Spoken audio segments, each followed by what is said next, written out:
example of good defense leading to transition opportunities and those kind of things, and defense leading to offense? I think so. I think that we really pushed and, worked on practice about really, they're all three shooters, so, you have to get out and make them dribble. So I think we really executed things and played hard defense, and we played team ball tonight. At the time, were you aware of the run that you guys were on? I know there's a lot going on out there, but are you kind of like, they haven't scored in a while? Do you even think about those things? I don't think we did, because our coach just told us after the game, like, we went on a 15-0 run. We were like, it didn't even seem like that. I think we were just having so much fun playing that we didn't even notice.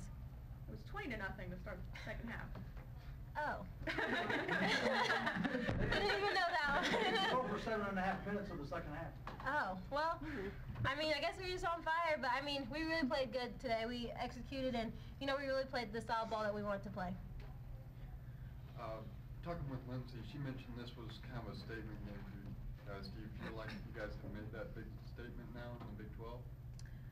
Yeah, I think so. I think that, this was a big respect game, and I think that we came out ready to play and focused, and, we execute our plays, and I think that we should get the respect that we deserve, so I think it was a big statement game for us. Iowa State's coach was just in here, and he said that the play that he thought was kind of the turning point was when the ball kind of got away. You got after it, you passed it to Liz, nailed that three from the wing, and that kind of sparked things. Did that feel like a moment the crowd was really energized, and did that feel like a moment that, okay, we're getting in the flow of things? I don't really remember that, but I think a lot of opportunities we had were kind of like that moment. We just got into a flow and we were having fun. We were she was distributing the ball to everybody, and everybody was scoring, and if one person wasn't open, we passed to another and someone else scored. So I think it was just all of that. Yeah, I was going to ask, is it fun to play at that pace? Yes. It was so fun. How was the crowd? Because, they got pretty loud there for a while, just cheering you guys. You're up by 20 and they're still complaining about fouls. What's it like to have just all the people cheering that loud? It's great to have that much support, and if they see us interacting and getting excited and, getting pumped up for big plays and our teammates making plays, it gets the crowd into it too. So, it's always nice to have all that support and that loudness just still when you're up by 20 still. They say that offense is contagious. One person's making shots, another person's making shots. Is it on the other end of the floor too? Is defense contagious? When you see one person, just really digging in and playing hard, does that, then carry over to the rest of the team? I think it does. I think it set the tone when, the first play of the game, one of the first plays, Lindsay stopped Poppins with great defense, great post defense. So I think it all got us riled up, and I know just ready to play. I think that when one person gets up and gets the ball stop or knocks it away, it just kind of gets excited and, up in the passing lanes more. Is it important? Excuse me. Liz, the team kind of started off a little slow to begin the game, and then you seemed to kind of catch fire a little bit.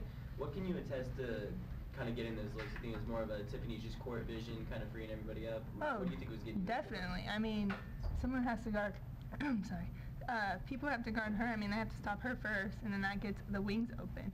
So, she has a great court vision. She's a great point guard, and, her going in and driving, and then they all crash on her opens us up, so. Is it important for this team to keep the pedal down today and really put Iowa State away? Is that something you guys needed to do just for yourselves? I think so. I think that our first game coming out at home when we were focused and, we let that lead go.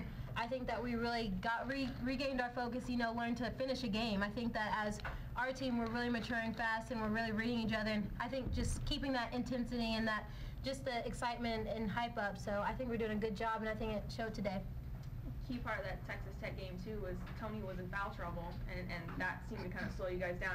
Same thing happened in the first half today, but it wasn't an issue at all. Just I guess maybe how have you guys grown in that area in the past couple of weeks where other people can kind of pick it up even when you're leading scorers on the bench?